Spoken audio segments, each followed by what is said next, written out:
Hi friends, welcome back to my channel Jaswin Jessica. అందరూ ఎలా ఉన్నారు? నేనైతే చాలా బాగున్నాను. మీరందరూ కూడా బాగుండాలని మనస్ఫూర్తిగా కోరుకుంటున్నానండి.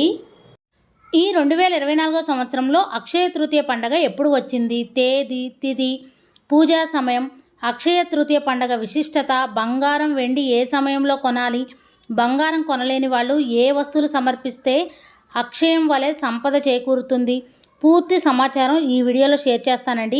వీడియో పూర్తిగా చూడడానికి ట్రై చేయండి. అక్షయ తృతీయ అంటే కరిగిపోకుండా శాశ్వతంగా ఉండేది అని అర్థం.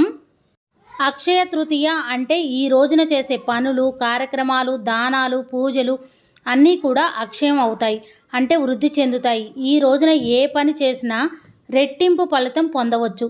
అంత మంచి రోజు అక్షయ తృతీయ రోజు. అక్షయ తృతీయ రోజున బంగారం కొంటే ఆ లక్ష్మీదేవి అమ్మవారు మన ఇంట్లో తిష్ట వేసుకొని కూర్చుంటుందనే నమ్మకంతో అక్షయ తృతీయ రోజున బంగారం కొంటారు. బంగారం కూడా వృద్ధి చెందుతుంది అని నమ్ముతారు. అందుకని దీన్ని అక్షయ తృతీయ అని అంటారు. అయితే ప్రతి సంవత్సరం అక్షయ తృతీయ వైశాఖ మాసంలో శుక్లపక్షంలో తదియ రోజున వస్తుంది. వైశాఖ మాసం స్టార్ట్ అయిన 3వ రోజు వచ్చే తదియనే అక్షయ తృతీయగా జరుపుకుంటాం. అక్షయ తృతీయ రోజున విష్ణుమూర్తిని, కుబేరుడిని, లక్ష్మీదేవి అమ్మవారిని పూజించాలి.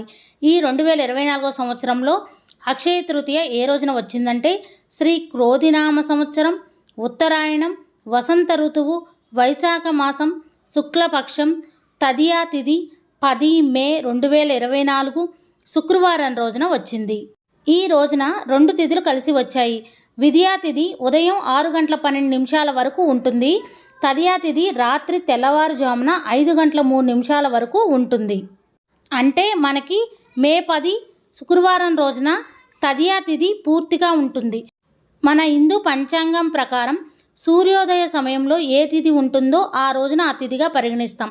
కాబట్టి మే 10 శుక్రవారం రోజున తదియ తిథి ఉంటుంది. కాబట్టి 2024వ సంవత్సరంలో అక్షయ తృతీయ పండగ మే 10 శుక్రవారం రోజున జరుపుకుంటాం. ఈ రోజున నక్షత్రం రోహిణి నక్షత్రం. అశుభ సమయాలు రాహుకాలం 10 గంటల 36 నిమిషాల నుంచి 12 గంటల 12 నిమిషాల వరకు పిఎం వరకు ఉంది. యమగండం 3 గంటల 20 నిమిషాల పిఎం నుంచి 4 గంటల 59 పిఎం వరకు ఉంది. దుర్ముహూర్తం 8 గంటల 22 నిమిషాలు ఏఎం నుంచి 9 గంటల 13 ఏఎం వరకు ఉంది. మళ్ళీ తిరిగి 12 గంటల 38 పిఎం నుంచి 1 గంట 29 పిఎం వరకు ఉంది. వర్జ్యం 4 గంటల 15 నిమిషాల పిఎం నుంచి 5 గంటల 49 పిఎం వరకు ఉంది.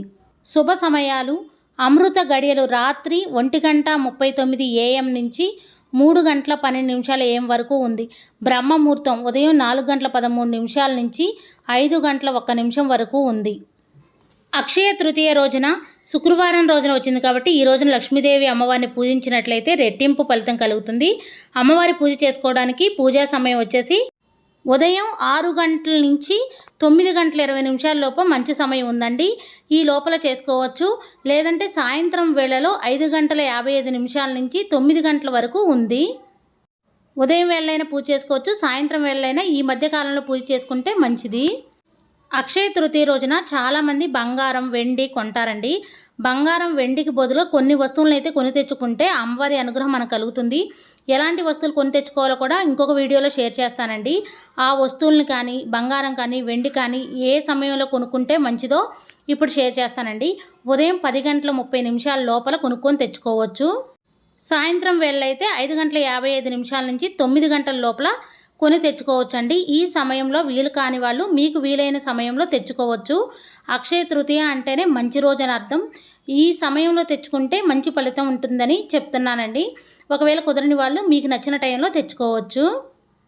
అక్షయ తృతీయ రోజున మనం ఏ పని చేసినా మనకి రెట్టింపు ఫలితం అయితే కలుగుతుంది. అలానే కొన్ని వస్తువులను అయితే కంపల్సరీగా తెచ్చిపెట్టుకోవాలండి. వాటిల్లో కల్లుప్పు ఒకటి. కల్లుప్పు తెచ్చుకుంటే చాలా మంచిదండి. కల్లుప్పు అంటే లక్ష్మీదేవికి ఎంతో ప్రీతికరం. ఏ వస్తువులు తెచ్చుకోవాలో వీడియోలో షేర్ చేస్తాను. అలానే పూజా విధానం కూడా షేర్ చేస్తానండి. తెలుసుకున్నారు కదండి అక్షయ తృతీయ ఏ రోజున వచ్చింది, అలానే పూజా సమయం, శుభ సమయం ఎప్పుడుంది అనే విషయాలను షేర్ చేశాను కదండి. నా వీడియో కానీ మీకు నచ్చినట్టయితే లైక్ చేయండి, షేర్ చేయండి, కామెంట్ చేయండి ఫ్రెండ్స్. కొత్త వారు ఎవరైనా మన ఛానల్ చూస్తున్నట్టయితే సబ్స్క్రైబ్ చేసుకోండి. Thank you for watching. Bye అండి.